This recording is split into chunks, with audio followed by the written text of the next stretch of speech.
Hello everybody and welcome. Today we will be discussing about how to customize Shopify checkout buttons. Now before we start, make sure you click the link below to get the best Shopify free trial and start your business with some exclusive bonuses. Now to modify buttons there are two methods. Either you can introduce your own custom CSS or you can use any integration provided by Shopify itself. So let's just search in here buttons and then we're gonna head over to our app store.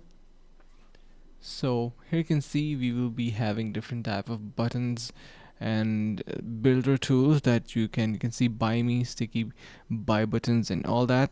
So you can customize these buttons, so make sure to give a try to these. You can see add to cart, and similarly there are going to be checkout buttons that you can use. So I hope these are going to be helping you guys out, and if it does, it is going to be really amazing. So stay tuned for more, and hope this video was helpful. Finally, make sure to click the link in the description below to take advantage of our exclusive Shopify free trial to start your business right away.